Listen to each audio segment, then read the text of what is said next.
Hoi zusammen und einen wunderschönen Mittwochnachmittag wünschen wir euch. Hoffe, es geht gut. Hello. Hallo. Mittwoch Mittwoch? Nachmittag. Habe ich Mittwoch gesagt? Montag? Steffi. Hey, frag mich nicht. Ja, keine Ahnung, mein Kopf ist ein bisschen durcheinander. Mein Kopf ist durcheinander. What up? Steffi hat Ja. Mittwoch. Ja, Mittwoch. Ja, kurz vor der Ferien. Uns geht's gut, ihr gesehen. Hey Nico, du bist irgendwie nicht mehr in der Cam. Kannst du dich bitte nicht immer hin und her bewegen? Entschuldigung. Ja. Klar. Bleibst du jetzt so oder nicht? Warte schnell. Ich kann das gut sagen. Ich muss so schnell schauen, die Oreo-Werbung ist noch am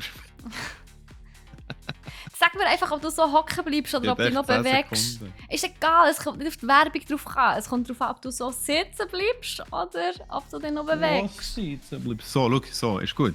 Du musst nichts ändern. Ich muss ändern. Logisch muss ich etwas ändern. So, schau. So, machen wir das halt schnell on Stream. Here we go. Oh. Mit dem Moment verschiebe ich mit dem Fall noch gerade. Massimo ist da. Der Massimo ist da. Nice. Und der Absturz. Ja, der Absturz ist schon da. Wunderbar. Ja, Max, jetzt ist gut, gell?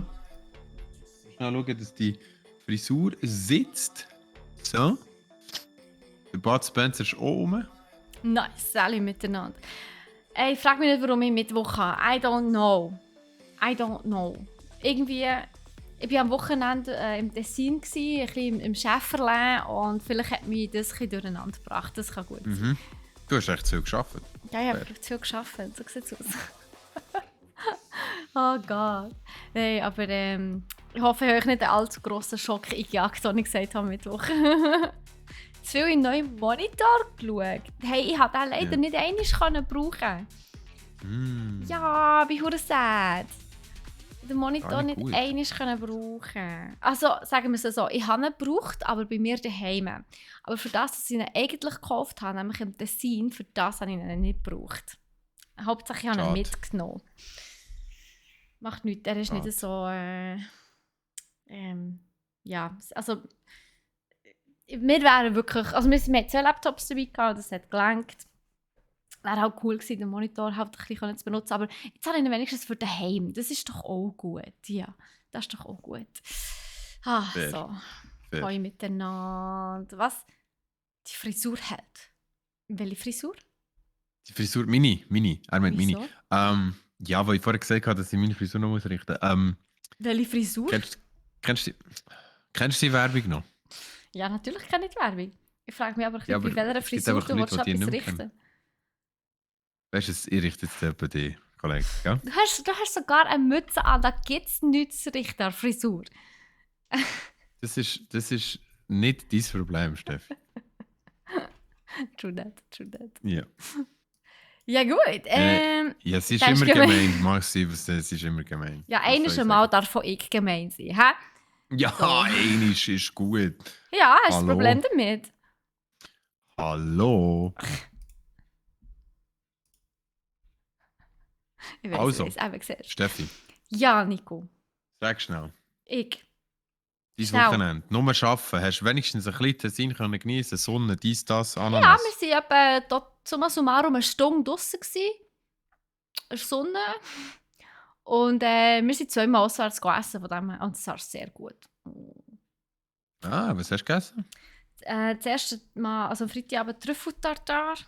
Die edle Dame, Entschuldigung. Ja, natürlich, hallo. Musst du schon schauen. Und am Samstag dann so ein Fischgericht, so einen Wolfsbarsch. Wow. Okay. Das ist auch sehr fancy. Man hat sich gegönnt, hä? Oh ja, natürlich. Wie sie leibt und lebt, so sieht es aus. Genau so sieht es aus. Für die Steffi nur das Beste. Einfach das, was sie verdient, oder?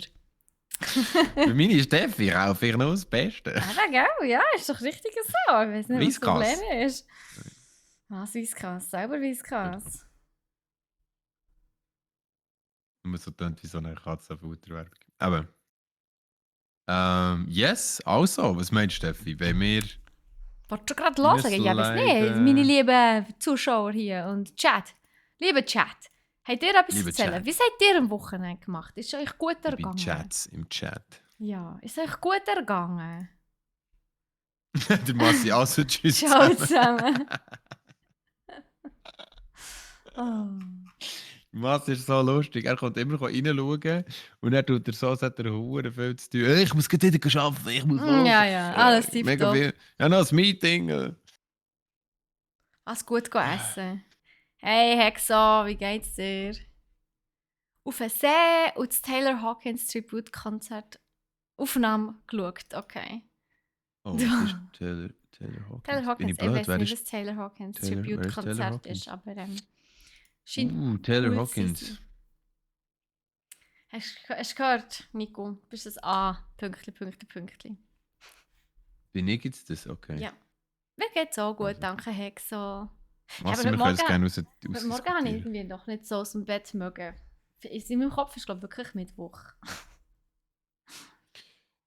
Ja, ich auch nicht. Also, to be fair, ist vielleicht auch ein bisschen daran gelegen, dass ich wirklich gestern noch bis sehr lang in die Nacht rein Attack on Titan habe geschaut.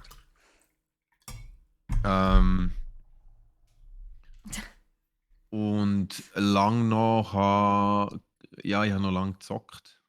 Lustigerweise. Was hast du gesagt? Hey, Lass mich raten. Dark and Darker. Nein. Okay.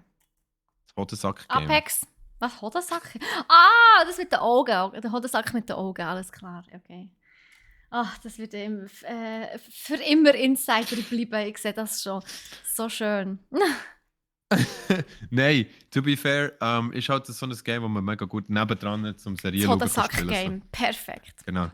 Also, das ist so. Oh mein Gott, das ist Perfekte so. Game. Oh mein Gott, das ist so zweideutig. Oh mein Gott. Ich habe gedacht, ist so das Hodensack-Game. Perfekt zum wie zweideutig neben das ist. Netflix Oh mein schauen, Gott. kraulen. So. Oh mein Gott. Ich spiele auch am Hodensack-Game. Ich spiele auch das Hodensack. Taschenbillard-Game. Ich spiele auch das Hodensack-Game, wenn ich im Netflix schauen bin. Nein. Halt, wenn man von dem würde reden, heisst es Taschenbillard. Okay. Mhm. Ja, ist Also, gut. wir müssen jetzt wieder jugendfreundlich was- werden. hier, das kann nicht. Massimo ist gut essen. Oh, Sonntag. Das hast du gegessen, Massimo. Sonntag war Sennenkiel und der Super Bowl. Stimmt, Super Bowl war ja auch noch. Und die ganze Bühne-Dings hat ja anscheinend ausgesehen wie so eine Smash-Arena. So eine Super Smash-Arena. Das habe ich noch Wirklich? mitbekommen. Ja, das war interessant gewesen. Geil. Nur weil er Ciao zusammen sagen, weil er dann den Podcast aufnehmen. Ach so. Aber du bleibst hoffentlich schon im Lurk, Massi, oder? Das ist jetzt das Mindeste. Hä? Das Mindeste, Ja, also, was wir von dir können erwarten können. Das ist eben wirklich mega schade. Ich meine, jetzt ist eigentlich der Super Bowl Mhm. und ich bin noch nicht dort. Und das hat mir nämlich mein Cousin gesagt. Mein Cousin hat gesagt, das ist eigentlich verdammt schade, du kommst gerade eine Woche nach dem Super Bowl Ja. über. Aber ja, jetzt ist es halt so. Ich muss auch ganz ehrlich sagen, ich habe zwar nicht Ahnung von American Football, aber ich glaube, das Event selber ist einfach ein riesen Ja, Erlebnis. ich meine, das ist ja weltweit so das Erlebnis irgendwie. Immer um die Zeit, also immer wenn Super Bowl läuft oder gespielt wird, dann spinnen alle irgendwie. Yes, Mhm. genau. Ja, also eben, darum sage ich, aber was wir vielleicht schauen, ist ein NBA-Spiel oder so. Ja, Massi, Ja. go auf Amerika, ja. Ja, er verlässt uns für 3 Wochen, dann haben wir endlich Ruhe von ihm. In 3 Wochen endlich. Du weißt, sobald das Mic abgeschaltet ist, grenzen wir die Ohren voll. Ich sage, die 3 Wochen machen, ich bin einfach krank. Und nachher, sobald wir on air sind, geht es wieder, Bashing, Nico Bashing. Einfach, weil sie es kann. So. Natürlich. Genau so sieht es aus. Nein, ich habe ja einen wunderbaren Ersatz. Ich habe den Sean, ich habe den Cyril. Ich habe den Sean. Vielleicht noch jemand namens Yves. Cyril! Nein, der Yves will ja nicht. Wobei, der Yves könnte ein bisschen über Hogwarts Legacy erzählen. Er ist jetzt Harry Potter Pro. Stimmt, Aha. er lernt die verbotenen Sprüche als erstes. So typisch Eve. Levioso. Und nein, das ist nicht Leviosa. Also, das ist Wingardium Leviosa. Das habe ich auch müssen lernen. Also, ich habe es selber noch nicht gespielt. Leviosa. Nein, es heißt Leviosa, nicht Leviosa. Vor allem, sie ist so Hallo, herzig. Oh mein Termine. Gott, hast du das mal gelost? Hast du das mal zur heutigen Zeit geschaut? Die alten Harry Potter Ja, Movies? natürlich. Wir sind ja Wir dann haben selber letzte noch Kind Weihnachten haben wir einen Marathon Aber gemacht. Ja, wow, sind das ja, Kinder? The fuck, man. sicher. Sie waren selber erst 11 gewesen, so 10, 11. Ja, ja. Das ist wirklich cute. Wirklich. Ja, massiv vorbuchen es ist so, ja, aber mein Cousin hat darum Connections. Expecto Patronum, so. Mo, du musst sicher noch kommen, wenn Entschuldigung, Steffi Massimo. da ist. Jetzt bin ich also Also, sehr sorry. enttäuscht. Also, wow. Da kann ja meine gesamte Karriere ja hängen. Wenn der Massimo nicht mehr findet, dass ich schauenswert bin. Das ist gut, egal. Tschüss. Tut jetzt nicht, schaut sie an. Jetzt hat er schon das. Jetzt hat er schon. Er hat schon der Hundeblick fast provoziert. Also. Fast ist gut. Hör auf, Steff. Hey Martin, wie geht's dir? Expecto Patronum, ja, genau. Also,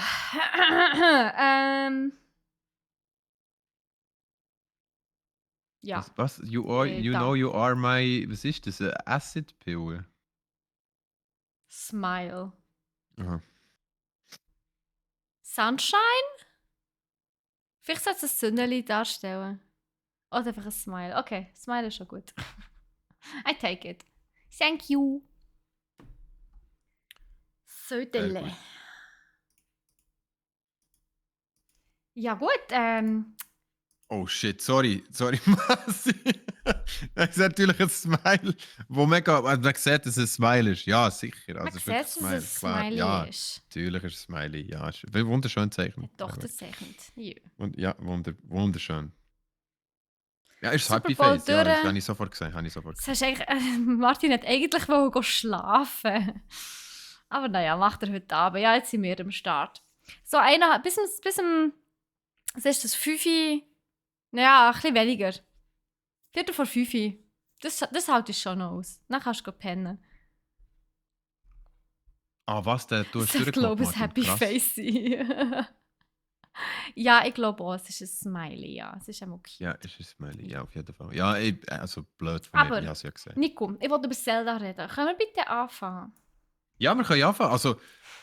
Also heisst das, hast du du auch willst über das Zelda schon reden, wenn wir das gestartet? wenn wir das gerade am Anfang tun? Nein, Weil dann würde ich nämlich meine... Nein, du darfst anfangen mit Dark and Darker. Das ist schon okay. Okay, wo ich habe nämlich vorgeschlafen für einen Bericht von Steffi über Zelda. Damit ich durchmache. Und sonst habe ich hier noch meine blaue Schlafbrille, falls sie anfängt. Würde ich die einfach so zulassen und Nur ihr seht so nicht, dass meine Augen zu... Kleiner Weg, Mann, unglaublich. Also, ich fange in dem Ich habe Fall nur, an. 2... Nein, hast du stattdessen die gestartet? Brudi. Oh, Haha, Brudi. dein Hirn ist schon in den Ferien, oder was? Ciao, Brudi. Was können wir eigentlich? Läuft's? Hasta la vista, Brudi. Läuft's? Manchmal. Adoppo, Massimo. Ciao Massimo, a dopo, a dopo. Also, nein. Hier. Ja, also bei mir läuft's. Läuft's bei Mir dir? läuft's auch, ja, wunderbar. Also, Nice. jetzt zählen von 3. Also auf 3. 1. 1, 2, 3. Gut, wunderprächtig. Nice. Sehr Mächtig schön. prächtig. Also, du darfst, glaube ich, anfangen. Letztes Mal nicht angefangen. Ich mache das Intro, weil es ist ja meine letzte Sendung. Also. Ja, Moment. Es ist die letzte Sendung vor deinen Ferien. Pass auf, was du sagst. Du spielst mit dem Gefühl von deinen Fans, okay? Ich will Gott, nicht... schon, du musst so viel lernen. Noch viel lernen, du musst, kleiner Padawan. da ich nicht mit dem Gefühl von meiner Podcast-Partnerin und meinen werten Zuhörern möchte spielen, sage ich natürlich jetzt nicht, dass das meine letzte Sendung ist vor meinen Ferien. Mo, es ist die So letzte Sendung von eine meinen Ferien, aber es ist nicht meine letzte Sendung für Ja, du hast immer. vorher gesagt, Also meine letzte Sendung. Das habe ich gemeint. das ist Folge 49. Wir sind kurz vor dem 50. Ja, und du bist Liebe nicht da Damen zum und Herren, Jubiläum. Stell dir kurz das vor dem mal. 50 und ich bin nicht da. Aber der Sean wird sein oder der Cyril wird sein. Es wird jemand sein, um das zu zelebrieren. Ja, einfach take my legacy, live my legacy. Ich komme zurück in 3 Wochen. Ich bin in Amerika 3 Wochen. Ich komme hoffentlich zurück, wenn ich nicht irgendwo im Ghetto gekidnappt werde. Mir kann alles passieren. Und dann gibt es die nächste Folge. Das müsste eigentlich theoretisch nach Folge 54, nein, Folge 53 sein, genau. Mathe ist Genau. schwierig, gell, Nico? Das Genau, hat jeder Mathe ist schwierig und somit fangen wir diesen Podcast an. Herzlich willkommen zu Buff Crit Loot. Hallo zusammen. Ja, Nico, Da ist so das- willst du die verschiedenen Themen vorstellen? Ja, ich habe noch schnell den Dings gemacht für die Schwerter. Habe ich Pause Musst gemacht. nicht, das schneide ich. Ich weiß. Okay. Also in der heutigen Folge reden wir über Folgendes. Dark and Darker, absolut cooler Dungeon Crawler. Battle Royale, wo die Steam-Charts stürmt. Die Steffi redet nachher über Legend of Zelda. Mal wieder. Heisst, wir können nachher wieder mal eine Runde der Steffi zulassen. Und zwar redet sie 2-mal über Legend of Zelda. Einmal in Minecraft und einmal über Tears of the Kingdom, wo auch eine Underground World wird haben. Das wird wieder in die Aluhut-Theorie von Steffi hineingehen über Zelda. Crit erzählt uns nachher über Silksong, also der gut alte, wie heisst der? Sag mal schnell, Hollow Knight, genau, der gut alte Hollow Knight, der zurückkommt. Ich erzähle euch ein bisschen etwas zum neuen Zeitler, der scheinbar, Entschuldigung, Schrott ist, spielbar ab dem 2. Februar. Und nachher kommt noch etwas, wo ich und Steffi zusammen ein bisschen drauf rumhacken, und zwar Forspoken. Ist auch wirklich ein super Game, um ein bisschen drauf rumhacken, muss ich ganz ehrlich sagen. Der Nico Und hat sich nachher auch einen gibt's schönen noch Slogan ausgesucht dafür. Zuerst geflasht, dann gebasht. Juhu. Wunderschön. Dann gibt es noch ein bisschen Loot von mir. Ich habe mir Evil West gegönnt. Yes, Nice. let's go, let's loslegen wir. Aha. Und Aber zwar. Aluhut.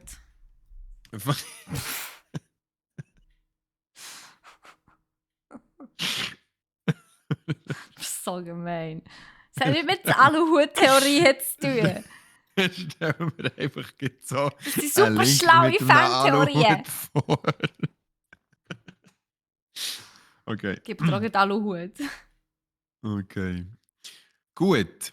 Also, im Buff, erstes Thema: Dark and Darker.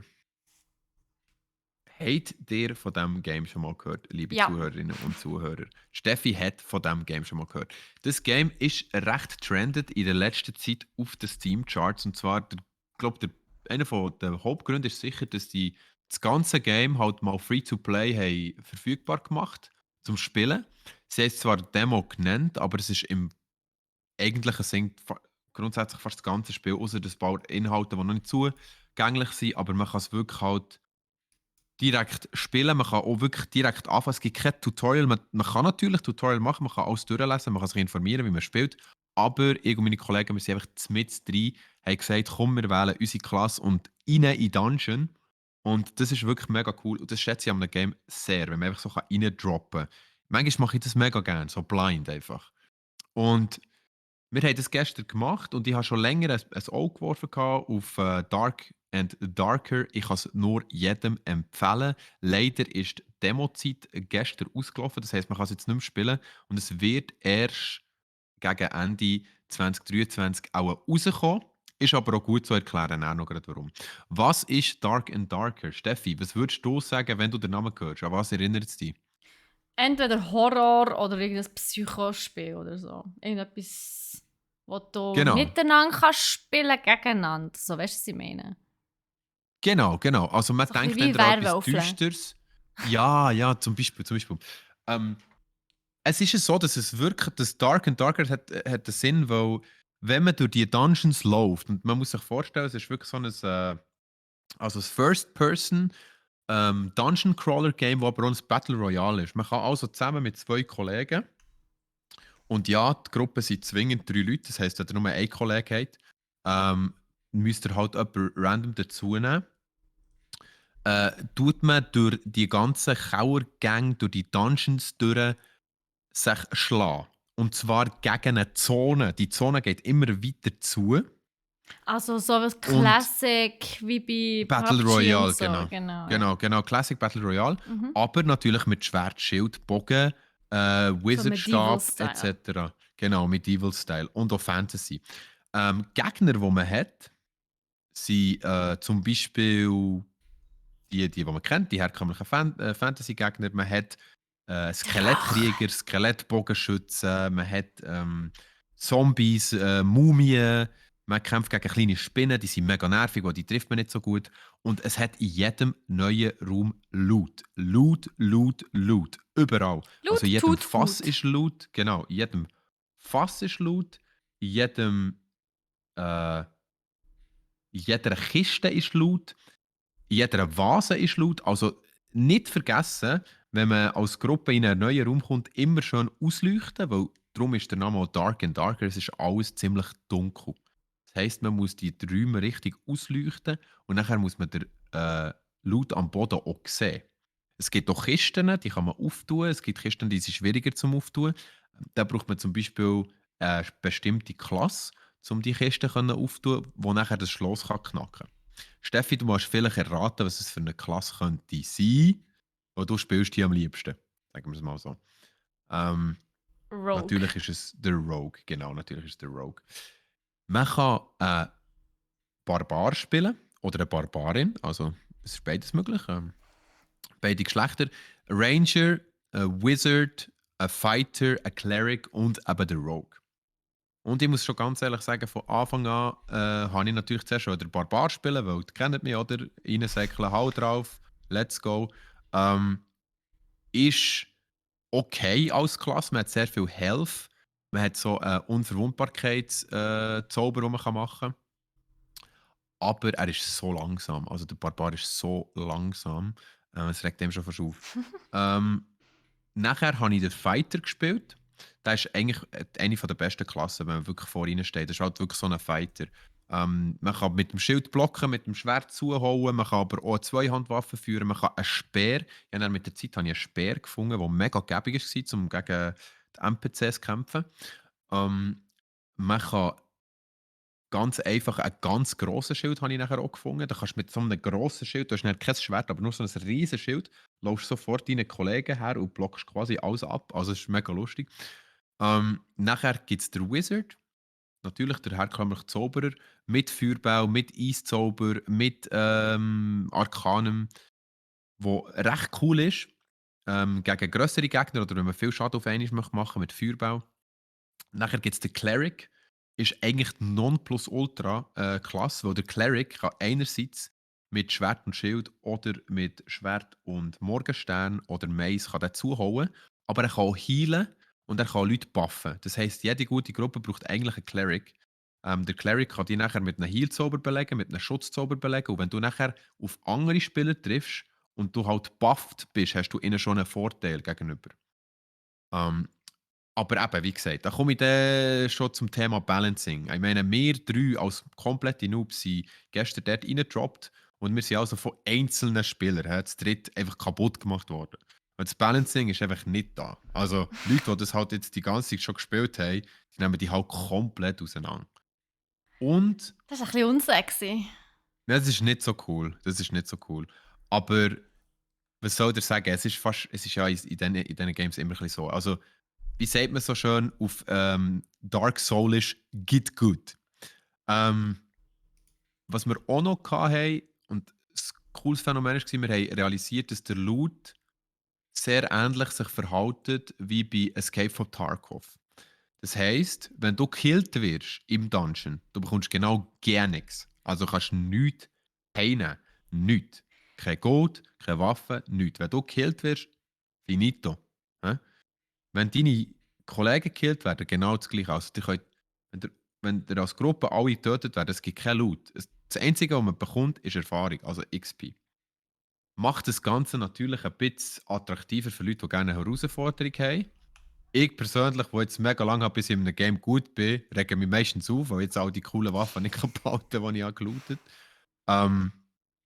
Bei gewissen Sachen ist es aber eher mühsam, weil sie haben ja auch zum Beispiel Escaping Portals, also wenn du dieser Zone entkommen willst, hast du, die zieht sich ja immer zusammen. Und du hast so wie Portal, die sich auftun, wo du kannst raus extrahieren. Und wenn du das schaffst, ohne zu sterben, dann kannst du den Loot mitnehmen. Jetzt ist es aber so, dass die Portal, die sind nur immer für einen Spieler. Das ist so dumm. Du kannst nicht als Gruppe extrahieren. Das heisst, es kann ein Spieler extrahieren und dann müssen die zwei anderen sich weitere Portale suchen, um selber zu extrahieren. Und da verlierst du halt einfach mega den Teamzusammenhalt und das ganze Gefühl von, wir sind zusammen als Gruppe jetzt hier in und gehen zusammen raus.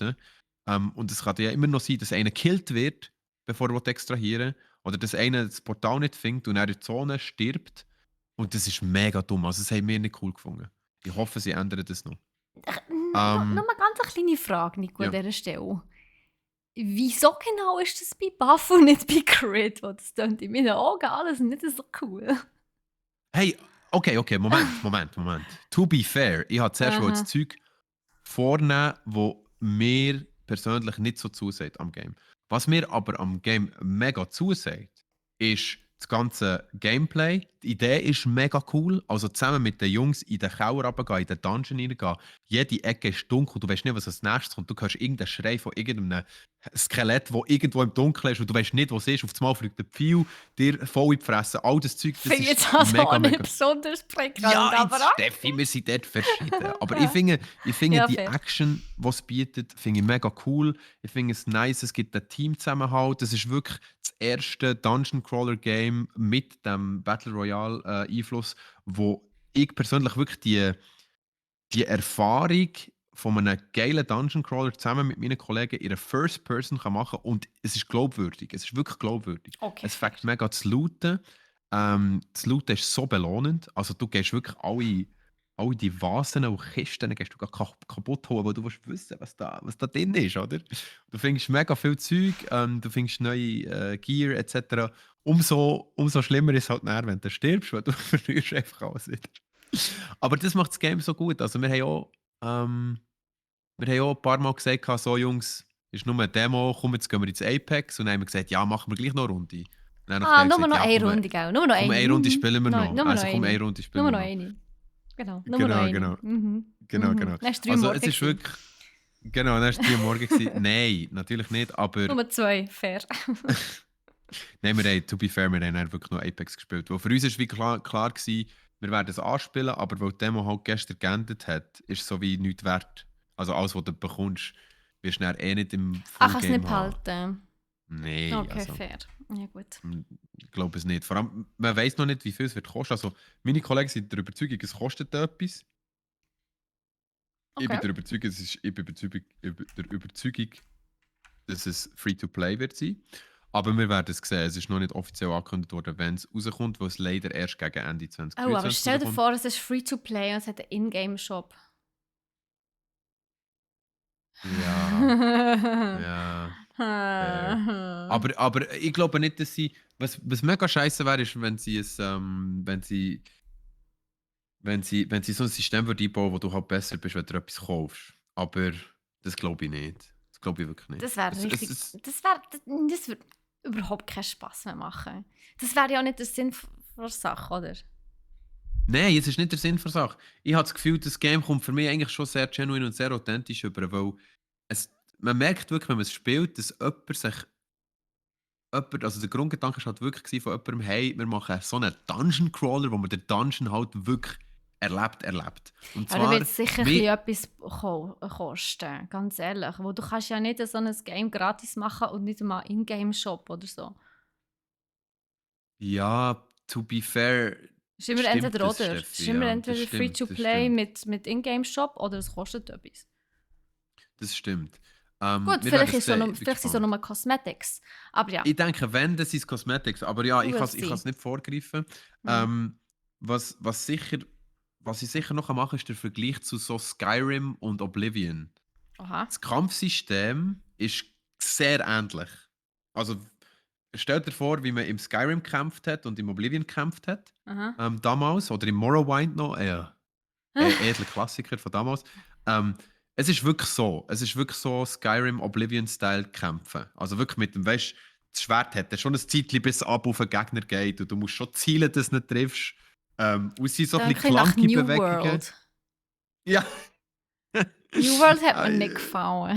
Nein, mir auch nicht. Aber ich muss dir ganz ehrlich sagen, New World hat auch so viele Sachen so falsch gemacht. Ja, Aber ja, ist ja leider. gleich. Egal. Nein, es ist ein gutes Feeling. Und ich bin froh, dass es erst gegen Ende 2023 rauskommt, weil das Balancing muss sicher gefixt werden. Die diverse Grafikbugs sind noch weird. Also einer von uns hat auf einmal keine Kleider mehr angehabt. Und Das ist mal ein interessanter Bug.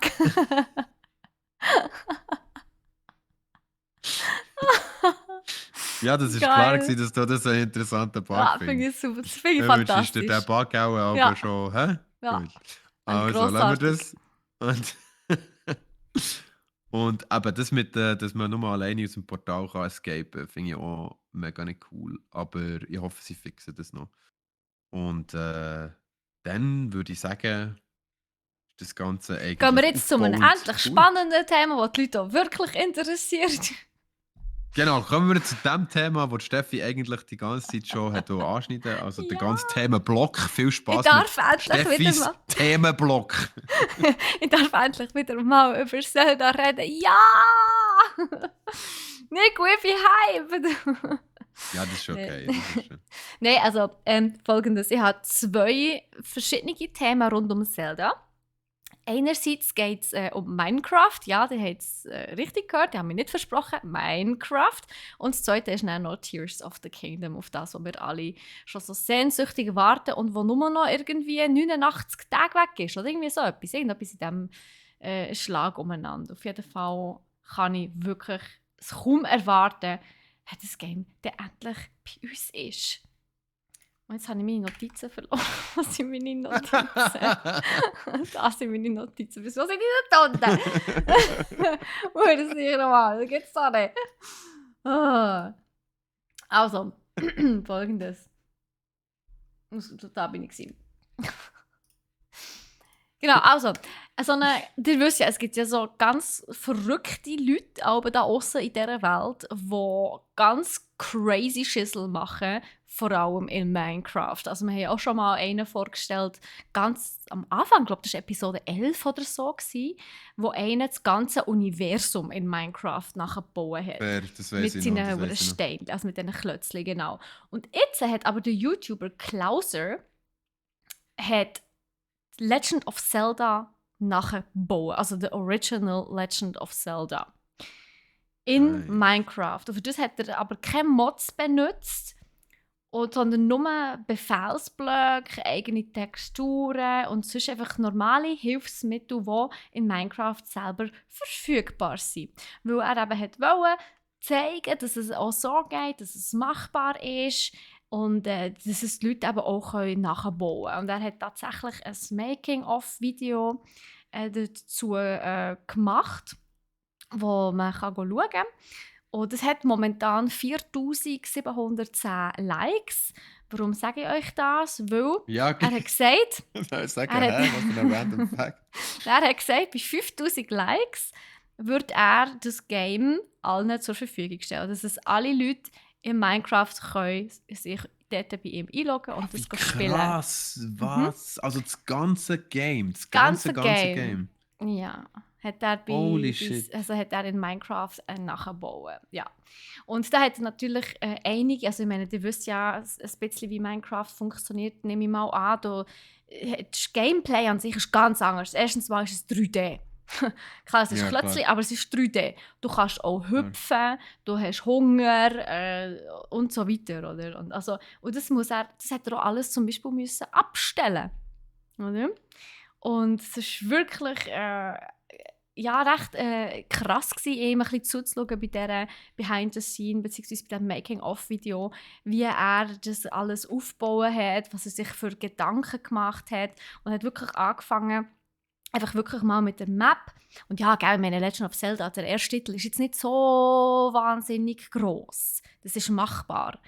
Aber es hat dann halt schon sehr lang, ja, sehr viel Zeit gebraucht. Das ist sehr, sehr aufwendig. Und es geht ja auch noch ein bisschen unterirdisch. Und vor allem so Sachen wie das Gegner zum Beispiel einfach ja, despawnen oder so, wenn es nicht mehr braucht. Oder der Link, also ja, du hast ja einen Link, wo ja musst, also mit dem du spielst. Du spielst ja als Link. Das ist so Top-down. krass, Mann. Oder? Das ist so krass. Das ist wirklich, wirklich crazy. Also es ist so Also simpel, der, teilweise, wie woher er hat er sich das die gemacht Zeit?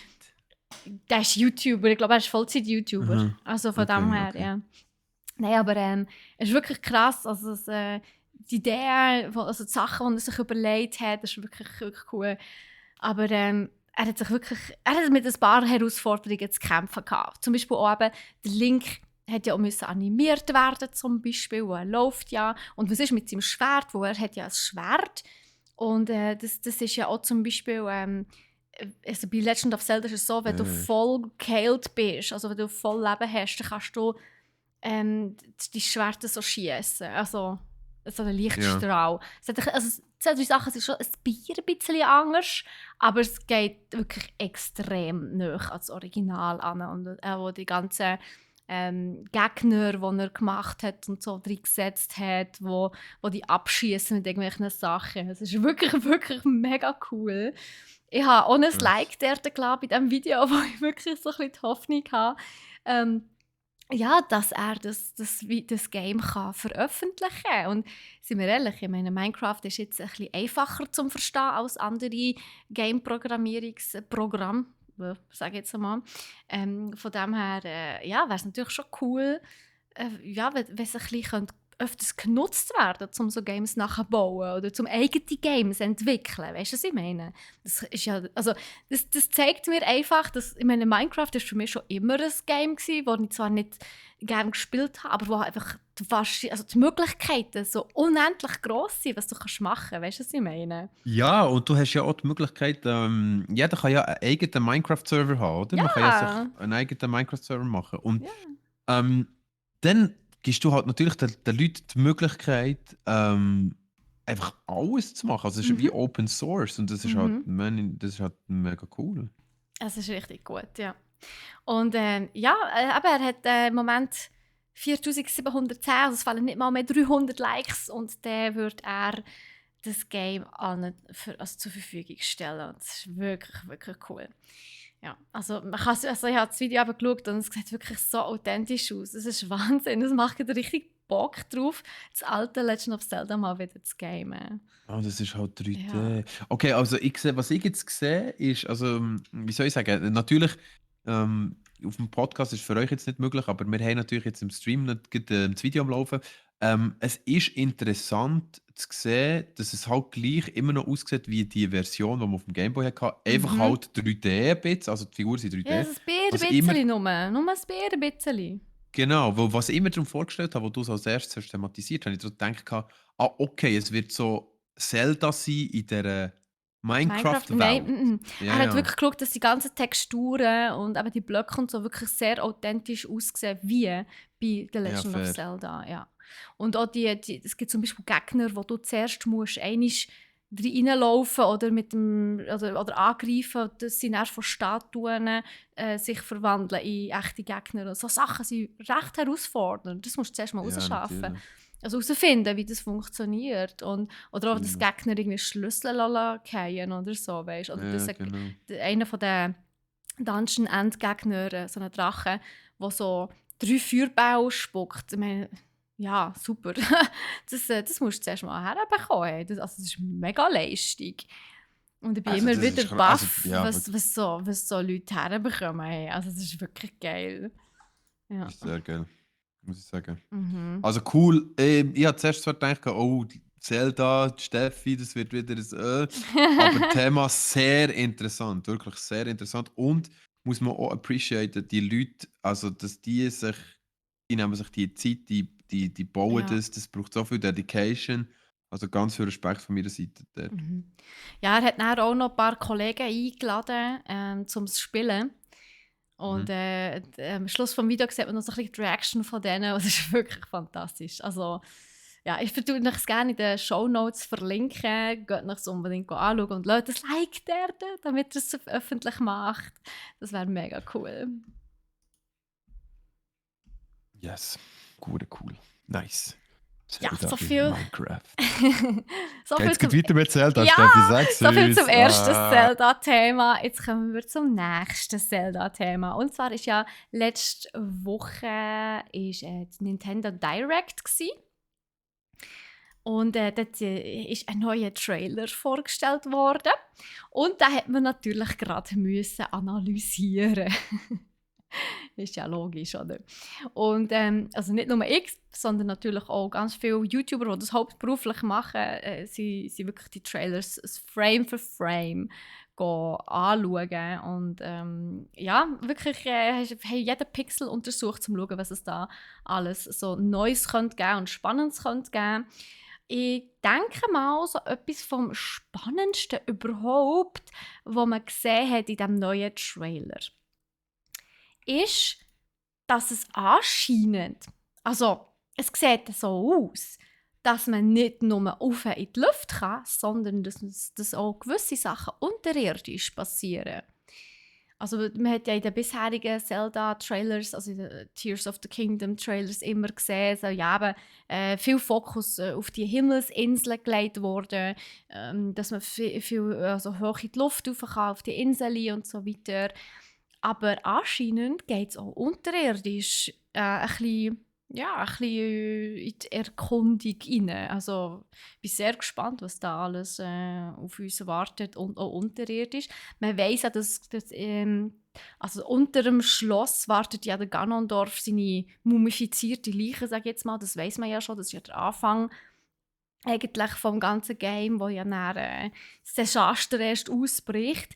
Aber anscheinend geht es eben noch weiter in Höhlen und unterirdische Höhlensysteme und so. Und das kann echt cool werden, dass es nicht eben nur in die Höhe und in die Luft geht, sondern eben auch noch unterirdisch unter der Erde. Ja, und es gibt ja sonst noch ganz viel Spekulation, also die Towers, die sich verändert haben. Es gibt ja überall so die Strudel, so grüne Strudel auf der Welt, also auf der Oberfläche verteilt, aber nicht Jetzt auf habe den ich Lust auf Inseln. Strudel. Nicht auf den Inseln oben, sondern wirklich auf der normalen Oberfläche. Und man vermutet eben, dass das wie so Transportpunkte, Warp-Punkte sind, wo einem, also wo man entweder von Ort zu Ort kann transportieren kann, also warpen, also teleportieren, oder eben, dass es ein Verbindungspunkt ist zu den Inseln im Himmel oben. Ja, ich bin Das sehr, klingt sehr alles gespannt. cool, ja. Also Mhm.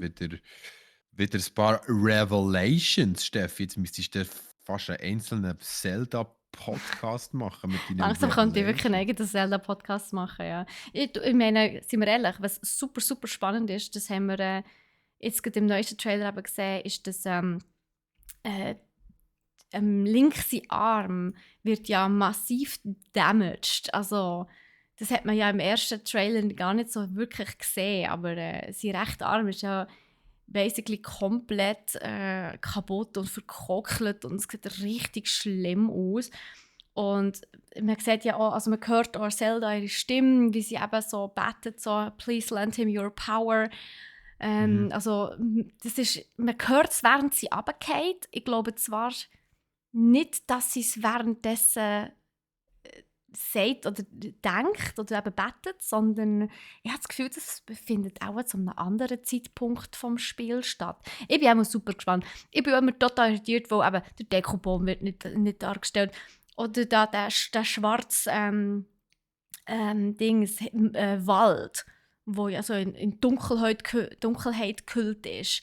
Der ist Mhm. plötzlich nicht mehr in Dunkelheit gehüllt und so weiter. Dann die ganzen Labyrinthe, die verstreut sind, es gibt 3 so fette Labyrinthe auf der Oberfläche, die katapultiert jetzt plötzlich in die Luft rauf, also in den Himmel rauf.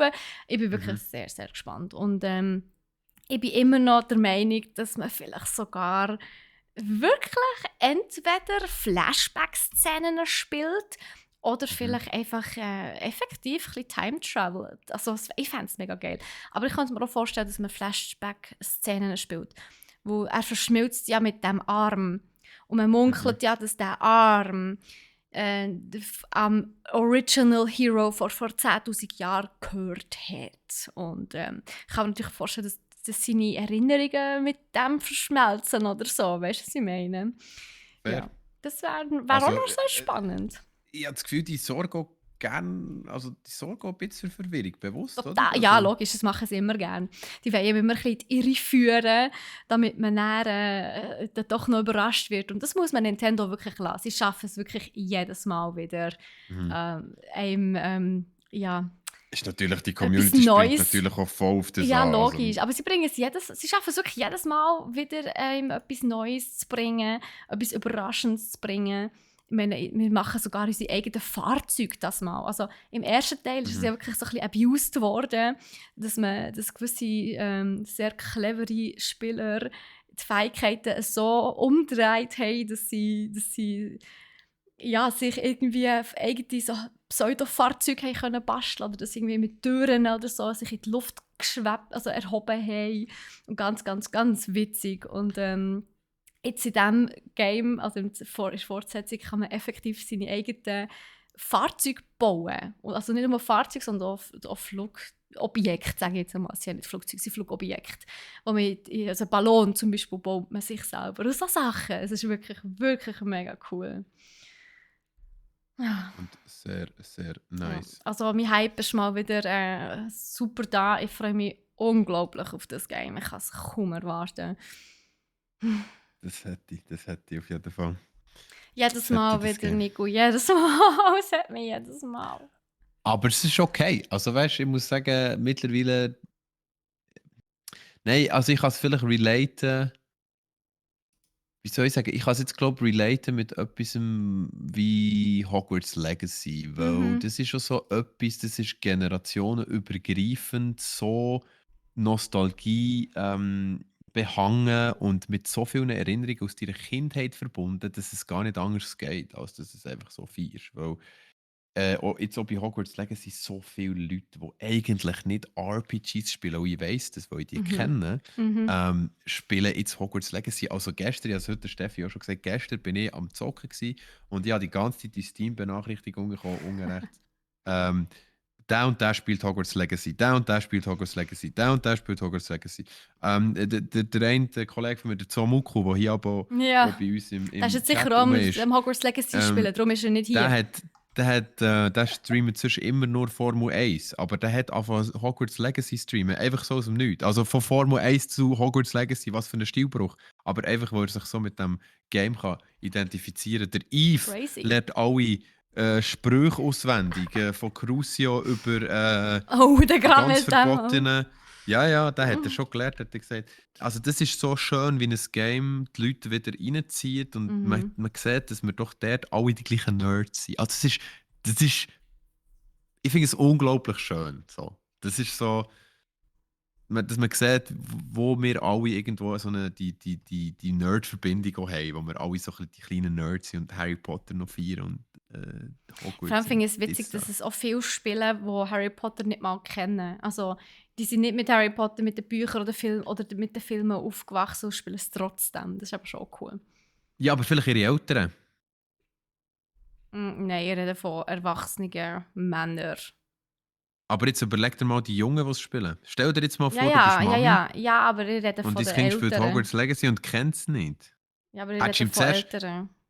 Okay, ja, ich würde den Gedanken gleich gerne weiterführen. Hättest du deinem Kind zuerst das Buch gegeben zum Lesen oder Ja. das Game zum Spielen?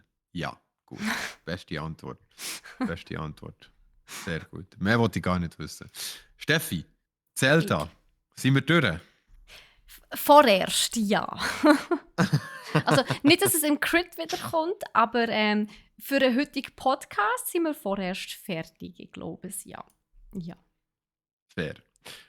Ich sehe, du ziehst gerade durch, und zwar vom Buff rein Das in Crit. das Crit. Ja, und zwar, weil es auch nochmal um die Nintendo Direct geht, wo Ah. letzte Woche stattgefunden hat. Und es ist ja wirklich so, dass alle, aber auch wirklich alle, nicht nur auf Hogwarts Legacy, hätte ich fast gesagt, warten oder gewartet haben, beziehungsweise eben nicht nur auf Tears of the Kingdom warten, sondern eben auch auf das neue Hollow Knight Silk Song. Schon so, so lang. Und man hört einfach nichts von Silk Song. Also, wir warten jetzt wirklich schon sicher fast 2 Jahre oder so seit dem letzten Trailer. Und es ist so sad irgendwie. Oder also so, ja, das letzte Mal, wo man wirklich etwas gehört hat, ist irgendwann letztes Jahr gewesen. Und langsam langt es einfach. Langsam wollen wir einfach mehr. Und darum haben alle gehofft, dass es jetzt am Nintendo Direct irgendwie vorgestellt wird oder so. Aber es war mal wieder nichts. Sie sind alle mal wieder enttäuscht worden, leider Gottes. Mhm.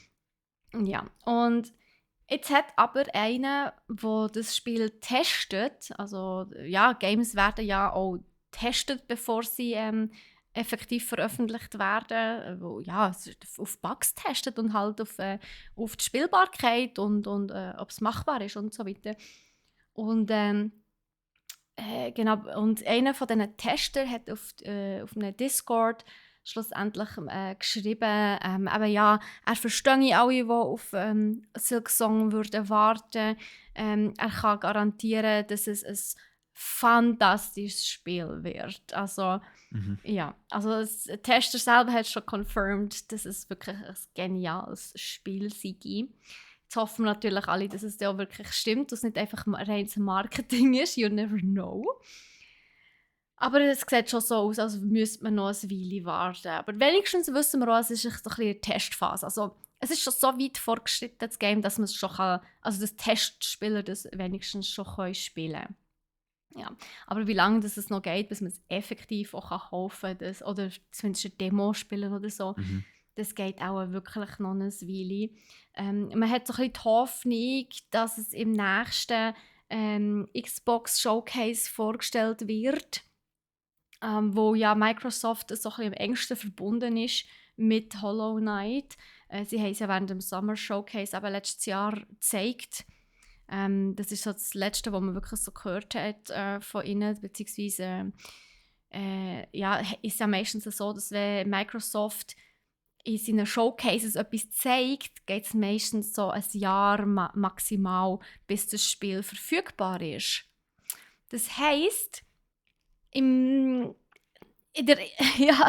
wenn das stimmt, dann geht es noch bis maximal Juni, bis es rauskommt, bis es spielbar ist. Es sieht schon richtig Es nice ist aus.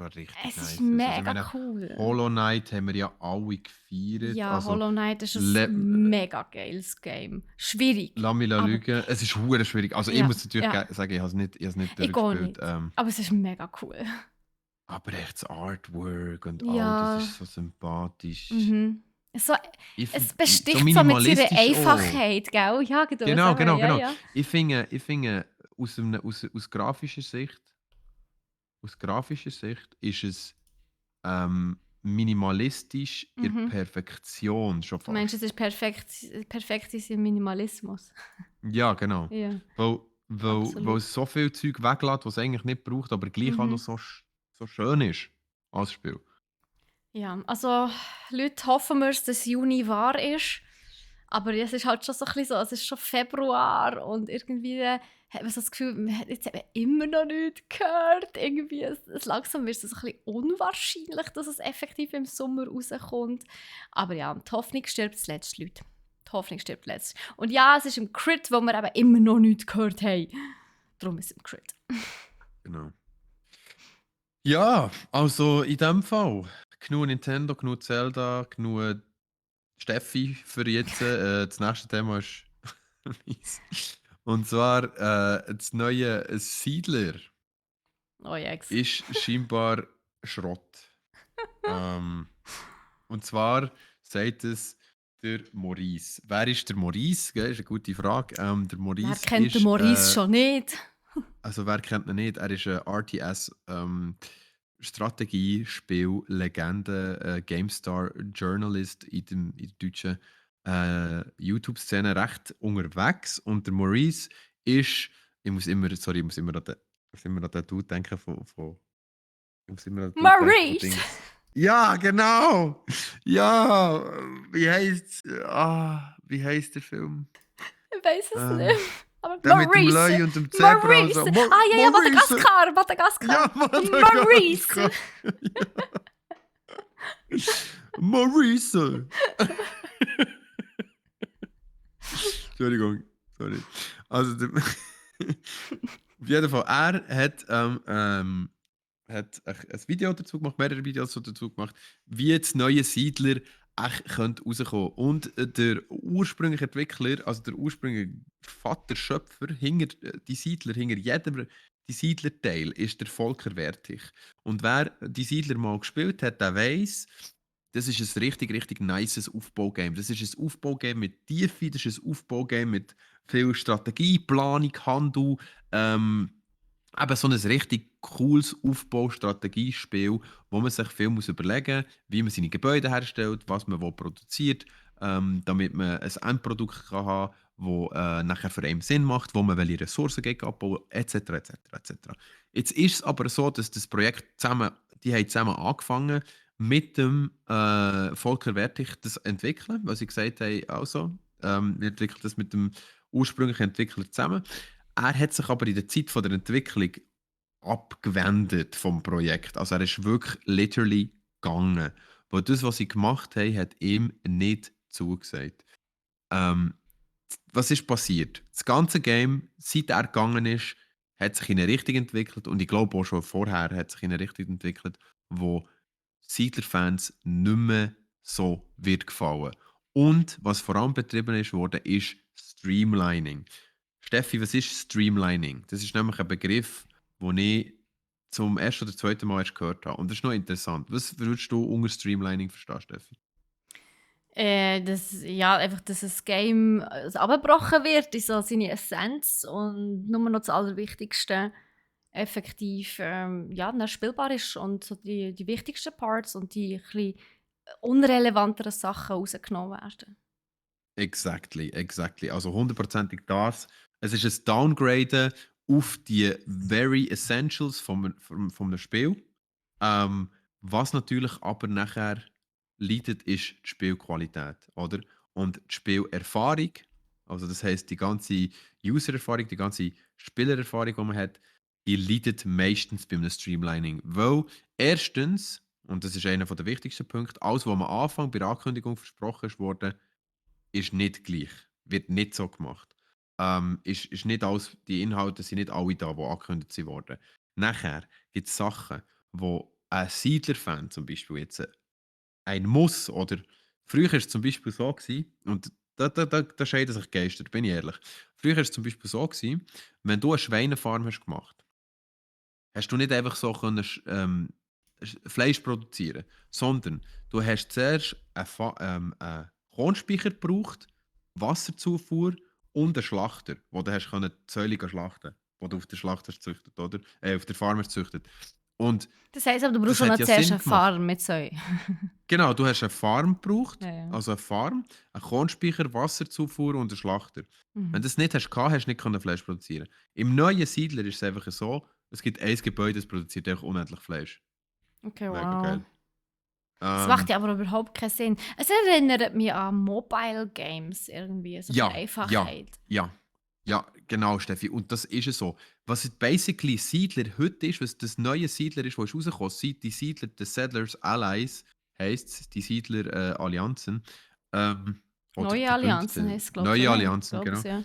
neue Allianzen, es ist einfach ein RTS-Game, das auf Online-Fetzerei ausgelegt ist. Es ist ausgelegt darauf, dass man sich Multiplayer mit mega viel Armeen Sachen Mhm. wegnimmt, erobert, wieder Angstzüge erobert.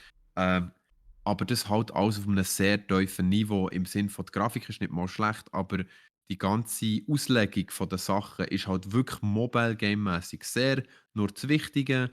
Man hat 3 Völker, hä? An sich Mhm. nicht schlecht, hat man die Siedler immer gehabt, aber die 3 Völker sind alle erfunden. Die gibt es nicht wirklich. Es ist weder historisch Oh, bedingt noch sonst schade. irgendetwas. Die sind alle erfunden, die Völker gibt es nicht wirklich. Ähm, und die Völker unterscheiden sich voneinander. Jetzt, Steffi, jetzt habt ihr fest. Ein Volk hat schnellere Bogenschützen, schnellere Kavallerie, dafür langsamere Infanterie. Das andere Volk hat schnellere Infanterie, langsamere Bogenschützen und, lass mich raten, langsamere Kavallerie. Also Aha. literally sättige kleine Unterschiede haben die Völker. Also mehr nicht. Du kannst es wirklich anschauen, der Unterschied zwischen diesen Völkern, das sind 3 Sachen. Das Ah ist ja, sie ein bisschen schießen. enttäuschend. Sie haben eine Spezialeinheit und ihre Einheiten sind unterschiedlich schnell. Und vielleicht haben sie noch ein Spezialgebäude oder so. Also Age of Empires 2 hast du 100'000 Sachen mehr gehabt, die sie sich unterscheiden. Weißt du, was ich meine? Ja, Es ist so wie, man hat es einfach abgebrochen, es ist ein liebloses Game geworden. Ähm, das wichtigste Gebäude, und das ist im Fall kein Witz, das wichtigste Gebäude, Steffi, weißt du, was es ist? nein. Du Ein rate, ich gebe dir Schmiede. drei Möglichkeiten. Nein, Ein Stall. nein, Das Präsidentshaus. nein. Eine Vogelscheuche. Was? Das ist doch kein Ja, Gebäude. Das ist doch ja, eine doch, das ist das Statue. wichtigste, doch, das ist das wichtigste Gebäude. Hä? Das ist doch kein Gebäude. Das ist ja an sich schon mal kein Gebäude.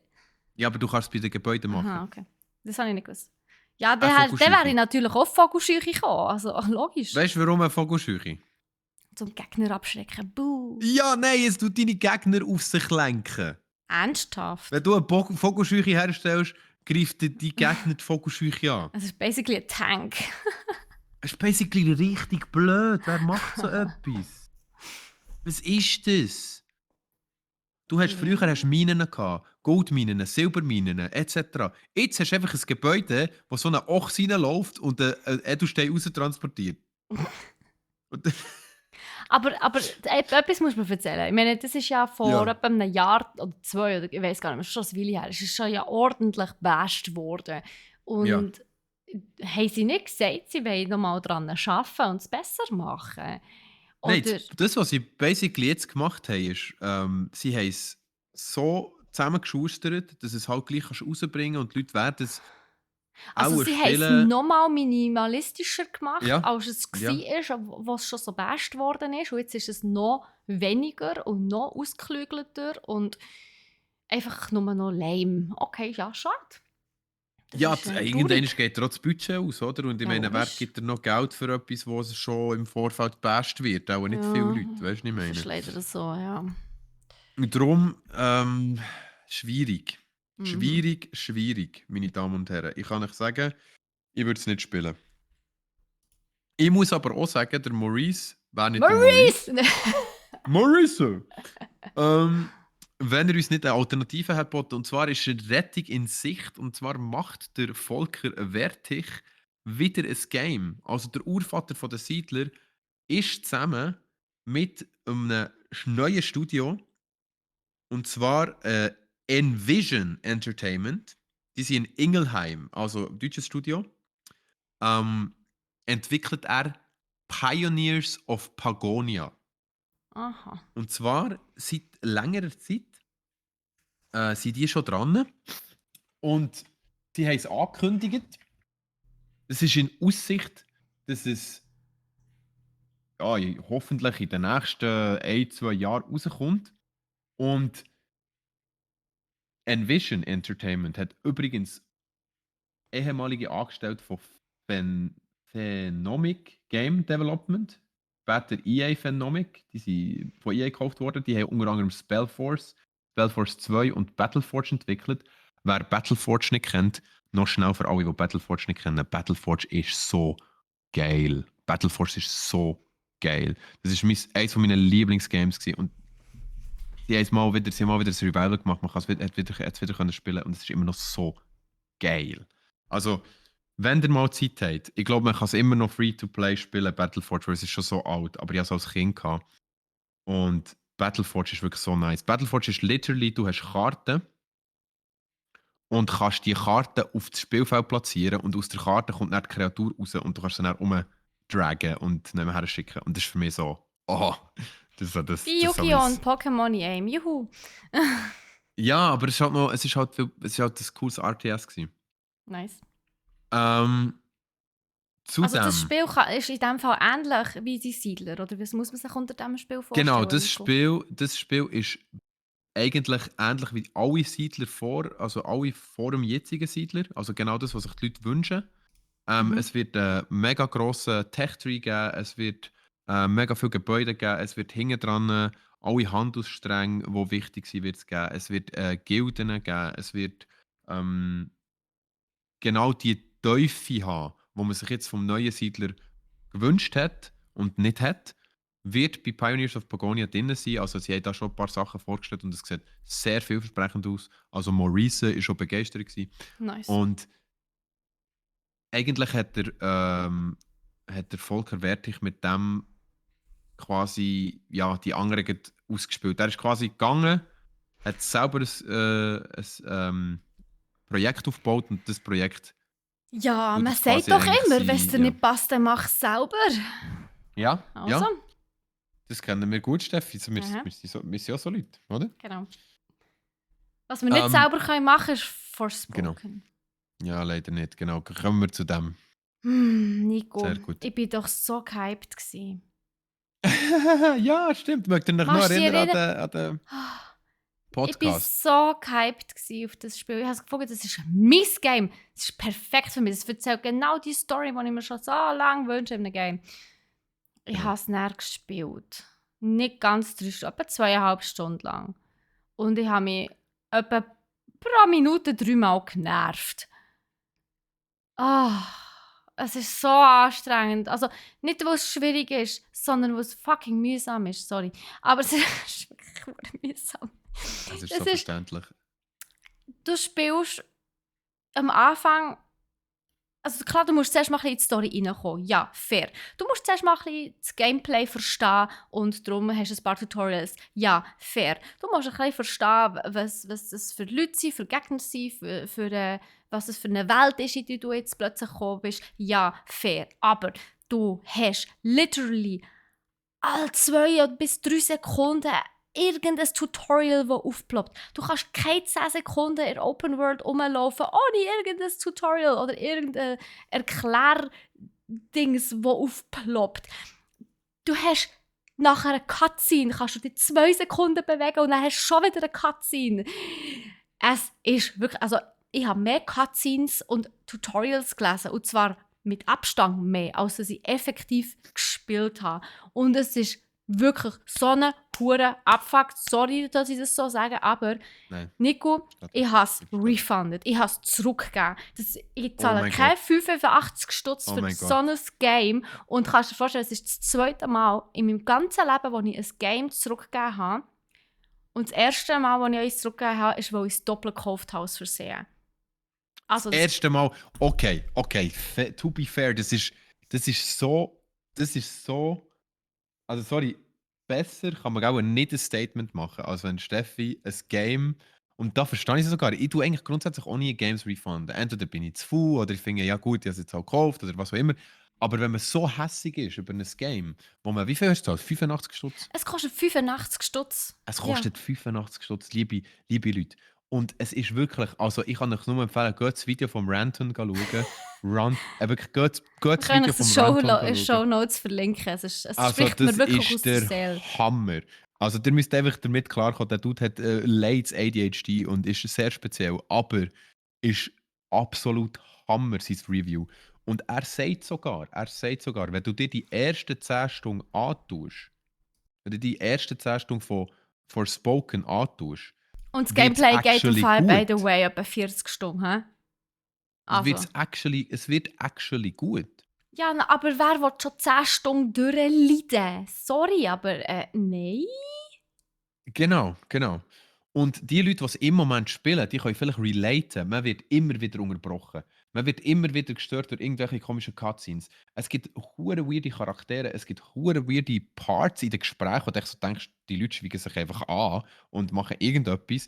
Du hast die ganze Zeit so ein Ja, das Armreif, Pacing das ist mit so dir ein bisschen redet. off. Es geht aber so ein bisschen langsam alles irgendwie, bis eine Reaktion Die kommt. ganze Story ist Das, mega cringe. nein, an sich, Irgendwie. nein, die Story an sich ist mega cool. Und ich finde, du musst jetzt nicht den Random zitieren, eins zu eins. Nein. Mach ich Die nicht. Mach ich Story nicht. an sich ist der Hammer.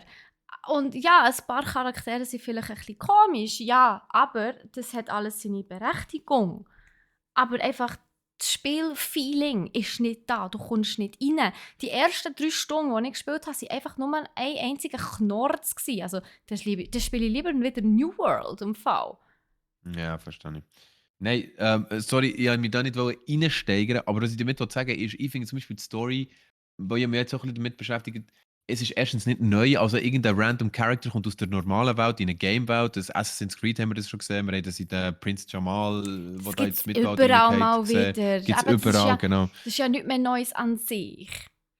Es ist nichts Neues und es ist auch sehr, ja, ich finde, wie sie reinkommt und nicht, dass sie die ganze Zeit, der Hauptcharakter weigert sich so, die ganze Zeit ihre Duty zu erfüllen. Und ab Eigentlich ja irgendeinem nicht Punkt. einmal, nein. Es geht super schnell. Also, zuerst mal ist sie so ein bisschen so, oh mein Gott, wo bin ich, wo hey. Und dann kommt sie, also, stellt sie fest, dass sie ihre magische Fähigkeit hat und dann fühlt sie sich hure geil und alles ist gut.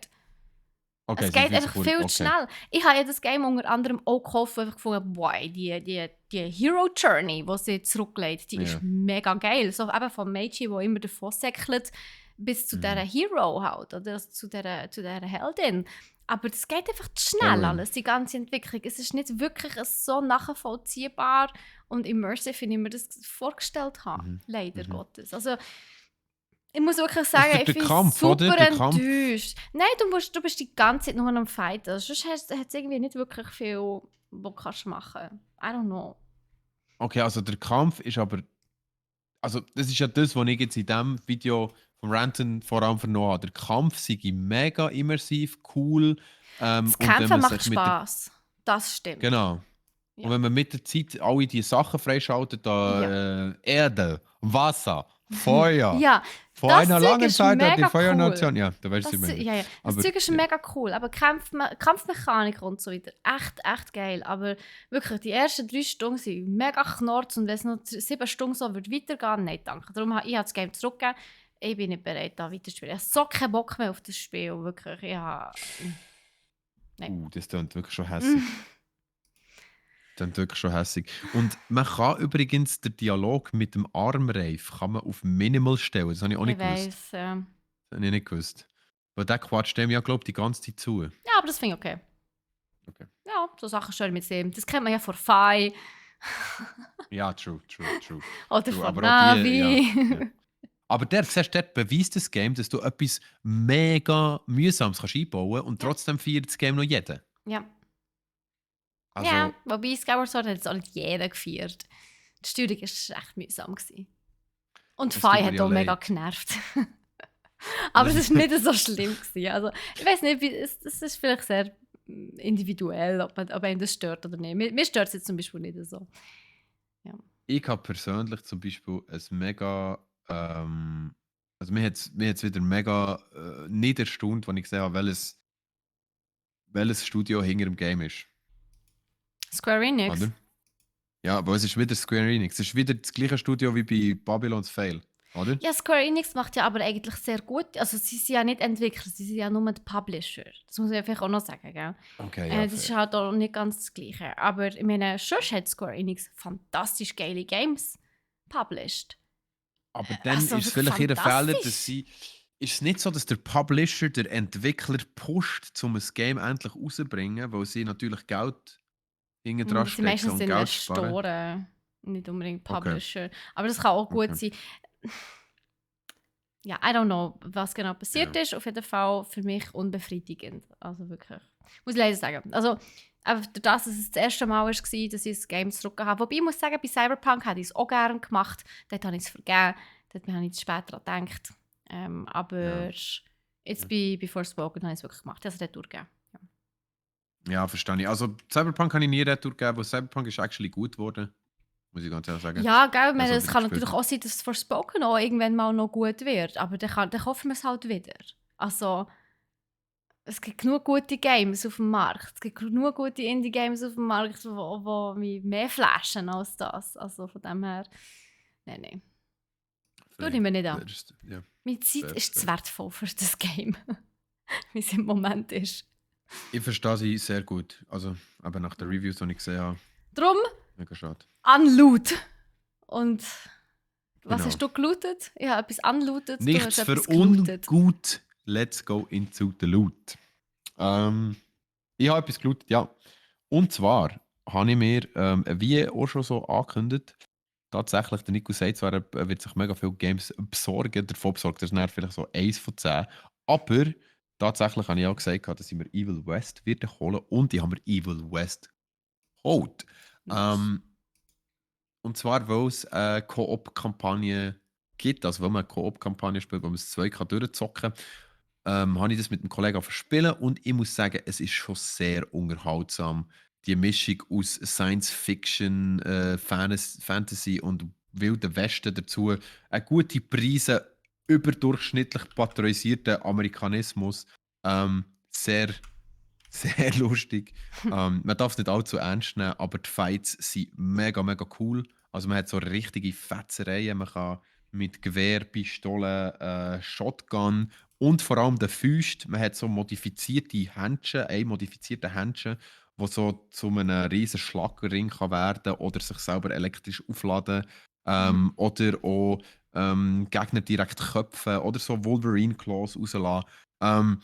Äh, mega, mega strange, aber auch geil. Also wirklich geil.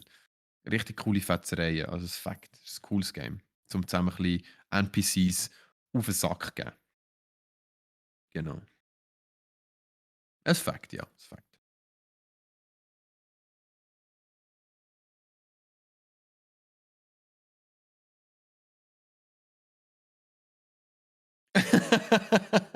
Ja. Ja. Steffi, man hört die, glaube ich, nicht mehr. Habe ich gesehen. Oh ja, mich gemutet, sorry. Nein, aber du hast in dem Fall einen Loot gehabt, ich habe einen Unloot gehabt. Sehr gut.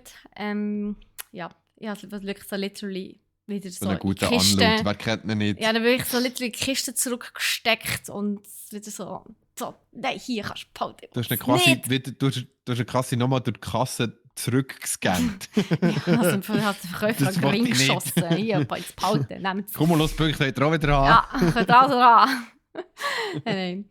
Nein, aber ja, ist jetzt halt so, gell? Haben wir besser als erhofft. Meine Erwartungen sind leider ein bisschen enttäuscht worden. Ich hoffe, dass es bei dir anders ist bei deinem Game. Und ja, sind wir Ja, ehrlich, es fair. ist ja, Ja.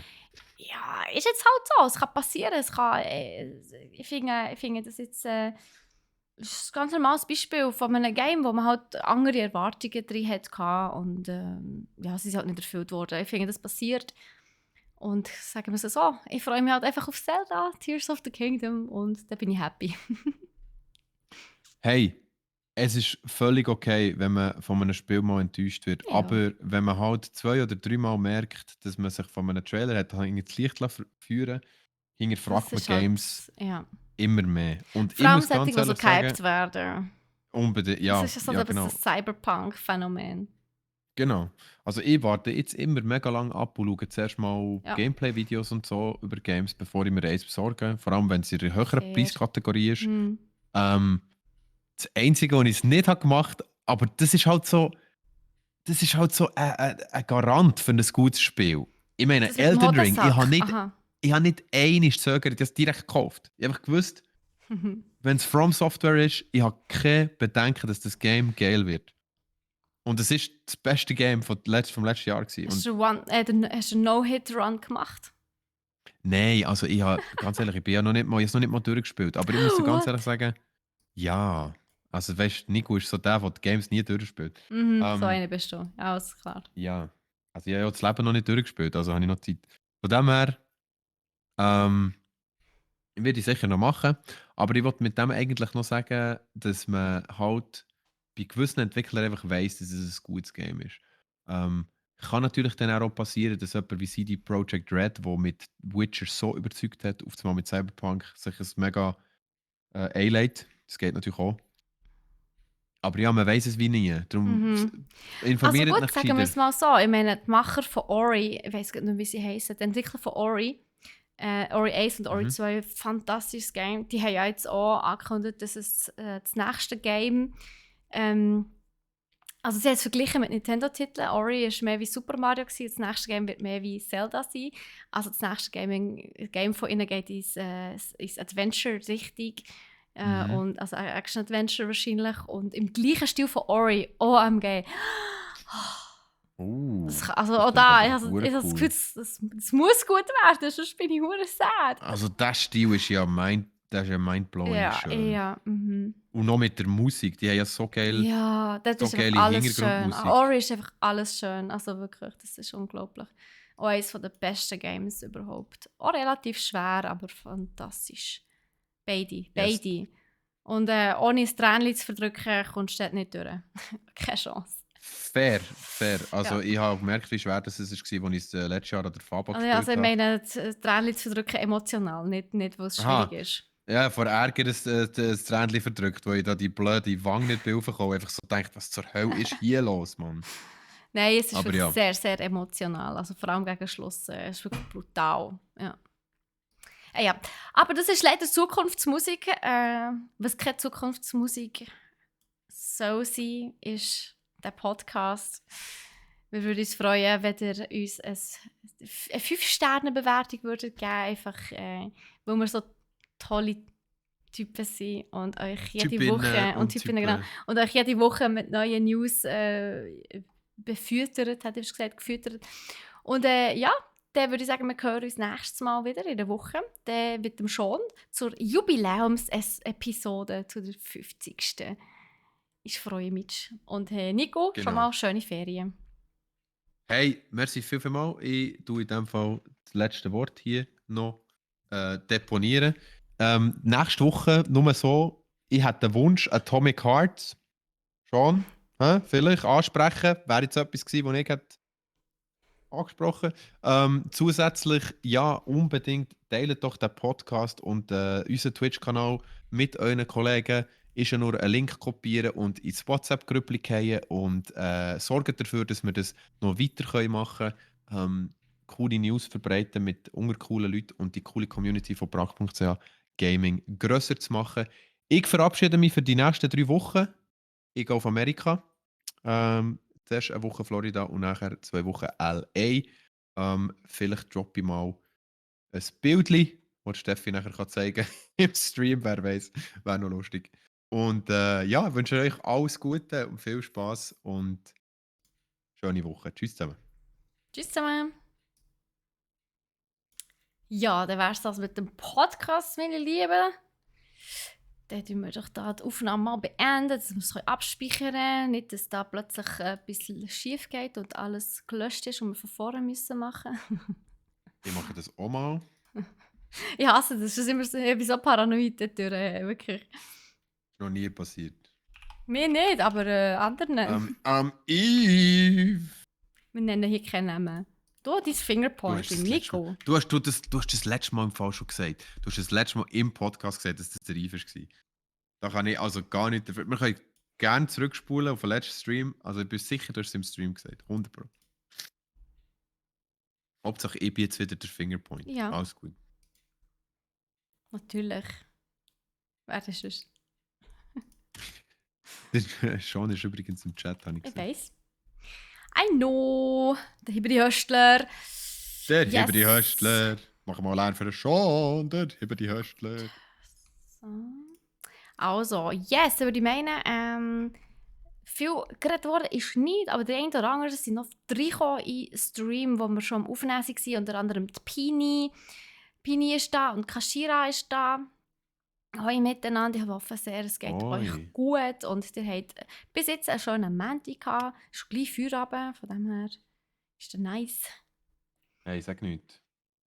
Und Pini hat eben Gleich auch gefunden, so, hey, da verliert man ja gerade die Lust bei so einem Game, wenn man gerade aber geschnetzelt wird. Das war bei Dark and Darker. Fair. Ja. Ja. Ja, das ist es so. Muss ich sagen. kann ich mir vorstellen, dass der eine oder andere gerade wieder hat aufgehört, das zu spielen. Ja, also muss ich auch zugeben, für mich wäre es gar nichts. Darum habe ich so gefragt, so, warum genau ist das im Crit? Kannst du mir das mal erklären? Ja, aber vor allem, du musst dir vorstellen, weißt, wir waren zu dritt, eine komplett ausgerüstete Truppe, und dann werden wir echt von einem Dude, der, glaube ich, Mage war, in den Unterhosen, notabene. Der hat nicht mal etwas angehabt. Ja. Einfach fertig gemacht mit Spells. Und zwar mit so Blitz, weißt du, so Kettenblitz-Spells, wo einfach alle sterben. Einfach so ein Kollege. Aber ja. Dann hat sie noch gefunden, ich finde es unglaublich viele Generationen Zelda so fasziniert. Ja, für das, dass es wirklich schon seit irgendwie 26, 27 Jahren ja, existiert. Legend of Zelda 1 ist ja ist das rausgekommen? 1984? Gute Frage. Holy shit, das Game ist älter als ich. Und ich bin wirklich alt davon. Schnauze. Also wirklich sehr alt. Ist das wahrscheinlich Legend of Zelda? Nein, nicht A Link to the Past. Sag nur das 1. Einfach nur das 1! 86 ist das gewesen. Genau. Ja, eben, hey, in 3 Jahren ist es ist das 40? Krass. Heftig, hey. Krass. Ja, nicht schlecht. Und ja, eben, es ist wirklich so. Es begeistert seit dem ersten Game so viele Leute. Und ja, die nächste Generation, die kommt, findet es auch wieder toll. Also, sie schaffen es halt auch einfach, sich immer irgendwie anzupassen und immer modern zu bleiben. Von dem her ist es schon cool. Ja, Es ist halt auch einfach mega interessant, weil die ganze Industrie sich so schnell entwickelt, ja dass sag es nichts, direkt ja. verknüpft ist mit der Gaming, also mit der PC-Industrie, Mhm. mit dem fortschrittlichsten technischen Ding, wo wir eigentlich auf der Welt haben, also PC an sich, die Computersysteme, wird Gaming halt auch so schnell immer wie besser und immer wie besser und kommt immer wie schneller eine neue Grafikkarte raus mit noch Voll. mehr Leistung. Wir haben erst gerade Ja, auch 4090 gleich. Ich meine, die vorgestellt. Leistung, also die Grafikkarten allein und die Grafik allein macht es ja nicht aus. Das sieht man ja immer mal wieder. Das siehst du jetzt auch bei Forspoken. Ja, Grafisch, ja, das voll stimmt. cool, Das aber stimmt. Das stimmt. das kann einfach nicht. Nein, mit der Grafikleistung hat das gar oder sehr Einfach gut. nicht. Ja, Ich habe vorher noch gesehen, jemand im Pini hat, glaube ich, im Chat ja, geschrieben, sie ich spielt es spiele es im gerade. Ja, Moment. ja. Und dann habe ich so gedacht, oh Mann, wir sind so am Bashen. Es ist so assi. Ja, es würde mich auch Es ist wundern. Also, sicher ja, nein, sie hat auch gesagt, sie spielt es im Moment. Sie hat nicht gesagt, wie sie es findet. Also von dem her, vielleicht gefällt es ihr ja. so Dann kann ich das ja nebenbei am gönnen. Spielen. Nein, im Moment haben sie ja nicht gerade jetzt. Aber sie streamt ja wahrscheinlich, kann ich mir vorstellen. Auf jeden Fall, eben, das sieht man halt immer wieder, dass eine gute Grafik halt nicht, ja, so die Kirsche auf der Sahne ist. Das macht es halt nicht aus. Es ist halt, weißt du, was ich meine? Ja, sorry, ja, die Kirsche auf der Sahne. Stimmt auch, ja, ist dann lustig. Ich weiss, Es du ist halt meinst, ja. nicht so, es ist nicht das ausschlaggebende Kriterium für ein Game, ob es gut ist oder nicht. Nein, schau dir Hades an. So einfache Grafik, so fantastische Story, so cool gemacht, so witzig. Ja. Schau dir Ori an, schau die ganzen Indie-Games an, schau dir Hollow Knight an. So simpel. Aber es hat sich Ja. in alle Herzen geschlichen. Nein, es ist wirklich... Herzer. ja. Genau, Ja, es was braucht der halt einen Drax so guten sagt, es braucht Gesamtmix. so Das einen ist guten so. Gesamtmix. Ja. Ja, gut. Ha. Ja, gut. Meine Hoffen Damen und wir, Herren. dass das nächste Game, das ich spiele, besser wird sein.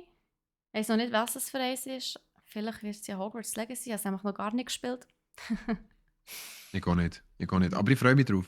Ich tue mich auch nicht zu fest spoilern. Nö. Und ich weiß ja schon, in welches langweilige Haus das ich komme. Von dem her Ravenclaw! kann ich ja sicher schon mal die most boring Dings machen. Der Atraxo hat es fertig. Also was hast du fertig? Hogwarts Legacy oder was?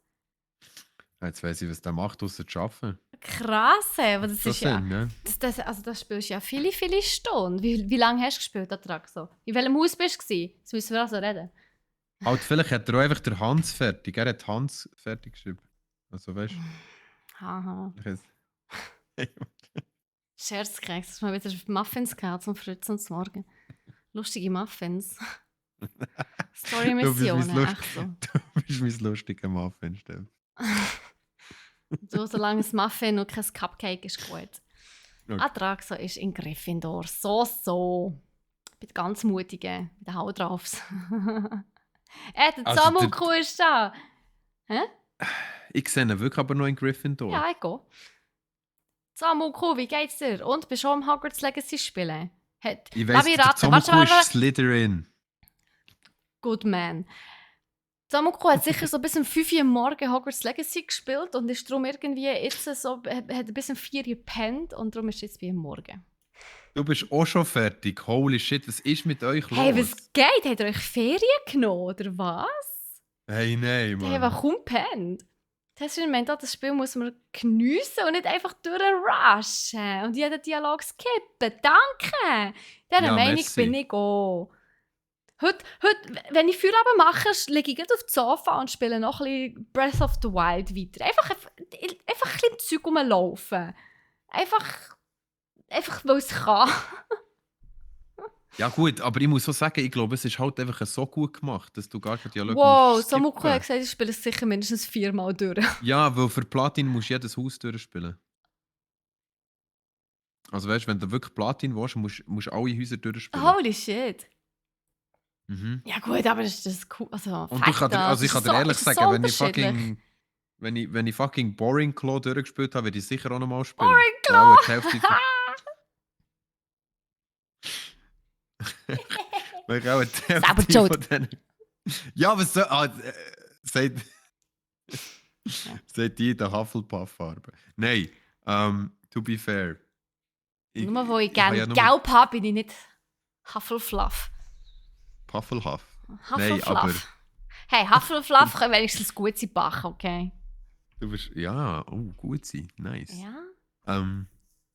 Nein, also... Er findet es... Also der Zomoku ist ja schon ein riesen Fan, so wie es aussieht. Aber finde ich es geil. Er schreibt, das Geil ist einfach der Hammer. Ja, er ist so Er gehypt, ist so dass er das Game gar nicht als Game schreiben kann. sondern Nein, er es ist findet einfach geil. Das Game ist einfach geil, geil. es ist einfach der Hammer. Einfach geil, ist so ein Einfach geiler geil. Typ. Einfach- So ein geiles Produkt. So gut. Ich hatte ca. 24 Stunden mit Pause. Ist aber interessant, wenn man im Voice ist mit anderen.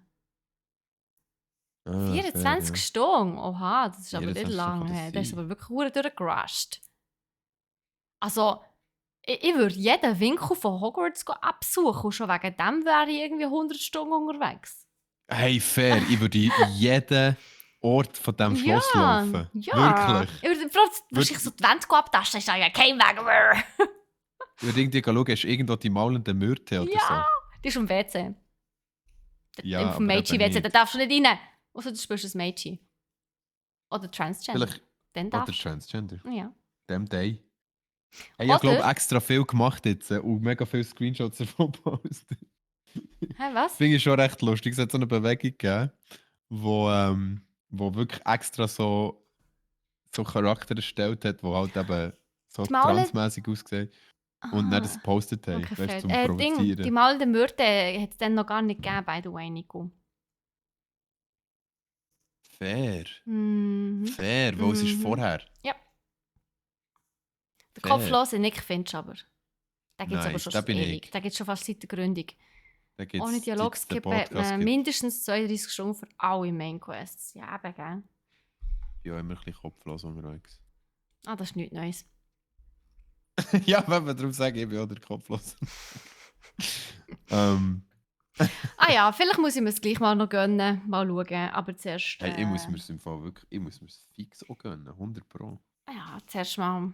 Ich bin einfach. Also, ich bin einfach immer noch hin und her gerissen. Wo Vielleicht bin ich auch so, dass ich Rowling einfach den hat ganzen wirklich mal Hype zu viel unterstützt. finde, so wie Ja, auch bei so dem- bin ich bei dem normalerweise. Game. Ja. Ja. Also, Leute, würde meinen. hast du gesehen? 32 Stunden gesagt, der Zomuku hast. Habe ich ja vorher vorgelesen. Du hörst, glaube mir nicht so. Ja, nein, also immer kann ich das schon nicht, Steffi. Ja, Gottverdammt. ist gut. Ihr redet viel. Das ist fair. Ja, also. Und ja, Aber ist ja, fair. Ich habe jetzt vorher 3 über Wochen Zelda Pause, geredet, ich kann das Samuku. jetzt- Ich habe vorher über Zelda geredet. Dann hat er schon die Hälfte von seiner Anwesenheitsaufmerksamkeitsspanne verloren. Ja, Aufmerksamkeitsspanne von einem Goldfisch, aber das weiß jeder, es ist auch nicht so schlimm. Ja, dafür jedes Mal wieder Freude am Stein, der da liegt, okay? Das ist doch gut, das klingt doch gut. Nein, ja, mal schauen, Hogwarts Legacy. Aber ja, mal gucken. Ich werde wirklich Rowling nicht noch mehr Geld in die Arsch schieben. Darum weiß ich nicht, ob ich es wirklich will. Ja, fair. Also ich glaube einfach auch, allgemein hat sich die Rowling mega ins Abseits gestellt, selber. Also, Ja. ich weiß halt nicht, wie fest man die Rowling mit dem Game noch verbinden kann. Ich glaube, eigentlich. Ihr gehört Lizenz, also von dem her. Ja, aber sie haben ja halt gleich. Sie verdient so oder so mega viel am Game. So oder so. Ja, das ist schon recht. Welches Haus Wie Steffi stellt wird man nehmen? Ich bin Das ist Slytherin. ganz klar, das muss sie nicht Da. fragen. Sie ist Slytherin. Durch und Sie ist, durch. und ich bin ja wirklich tatsächlich Ravenclaw, ich kann nicht mal etwas daran ändern. Das ist wirklich... Wieder Troy. Und niemand versteht, Troy, wenn du hier im Chat bist, ich fühle dich, Bro. Ich fühle dich. Ich weiß auch nicht, warum ich Ravenclaw bin. Aber wir können zusammen die Quests machen, die sehr langweilig sind. Scheinbar. Ah, yeah. Ja, der hat irgendwie die langweiligsten und am wenigsten Quests, glaube ich, wenn ich es recht im Kopf habe. Oder irgendwie so etwas. Eigentlich ist es ja so ein bisschen wie ein kleiner Psychotest, nicht? Das Haus Schon ein zuweisen. bisschen, ja. Oder? Natürlich, es ist ein Persönlichkeitstest, nicht ein Psychotest. Ja, also von mir aus ein Persönlichkeitstest. Ja. Aber man müsste noch festlegen, wie man die Leute nachher einordnen kann. Das ist schon noch spannend. Hä? Schon noch spannend. Für das gibt es ja die Häuser. Egal. Nein, ich meine, ob es dann auch wirklich auch zutrifft. So. Ja, Weißt du, natürlich was ich meine? trifft es zu. Nein, es trifft nicht zu, Steffi. Sicher Du bist schon. bei weitem. Nein. Du bist bei weitem nicht so böse, wie Leute in Slytherin können sein. Also Slytherin wirklich. hat nicht nur böse Leute. Es geht auch nicht darum, dass Slytherin alle böse sind. Nein, hast du mal den Pottermore-Test gemacht? Wahrscheinlich nicht. Du hast einfach selber gesagt, du hast sicher selber bestimmt, dass du jetzt bei Ravenclaw bist. Wo du Intelligenz willst überkommen. 100%. Ja, ganz Das ist ja wohl ehrlich. die grösste. Das ist ja wohl die grösste Unterstellung, die ich je habe gehört.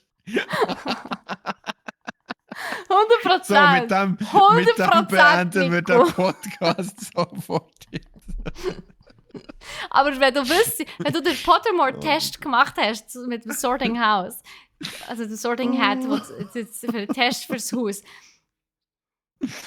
dann wüsstest du, dass das ein Persönlichkeitstest ist. Ich hätte sicher nicht mal das Haus zugeordnet. Ich würde auch im Hausmeister Ich unterstellen. wollte sagen, du wärst auch beim Hagrid, im Hütli. Hagrid wäre aber geil. Hagrid wäre Hagrid hure wäre geil. mega cool, ja. Hagrid wäre hure geil. So ein sympathischer Dude. Ja, Übrigens, voll. der Zomuku hat ein sehr cooles Hagrid-Kostüm getragen, an der Party, wo ich auch war. Oh, Hagrid Beste, ja, Hagrid ist toll. Hagrid habe ich auch gern. Ah. Aber ja, das Thema lassen wir jetzt, weil sonst kommen noch andere Geschichten für. Gut, ich würde sagen, Also komm, Ravenflaw, gehen wir. meine Damen Ich und führe runter. ich wünsche euch einen wunderschönen Habt's Abend. gut, geht zocken. Laufen ein Macht's bisschen in gut. der schönen Welt von Hogwarts Legacy um. Yes. Und dann sehen wir uns am Freitag. Denkt dran, morgen ist nicht nur Valentinstag, sondern auch Klemmbausteine-Stream mit dem Serial. Und der Cyril ist jemand, den ich immer schauen am Valentinstag. Oh ja, Er ist mein Secret Valentine. voll. Am Mittwoch ist dann was überbewertet. Das stimmt. Cyril ist überbewertet. Wow. Sean, du hast das uns gegenseitig unterstützen nicht verstanden. Aha, der Valentinstag. Okay. Ah ja, logisch, aber darum sage ich ja. Es ist nicht nur Valentinstag, sondern es ist auch der Serial sein Streamtag. Er baut wahrscheinlich am Eiffelturm weiter, wenn ich es recht im Kopf habe. Mhm. Und also passt ja immer der auch so ein bisschen zu Valentinstag, so Stadt der Liebe und so bla. Und genau, und am Mittwoch am 3 ist der Troy am Start und am Freitag am 1 bin ich wieder am Start. Und dann würde ich sagen... Weiss man, was der Troy spielt? Steffi, weiss man es? Weiss man, was er spielt? Ich weiß es gar nicht auswendig, sorry. Okay. You will see.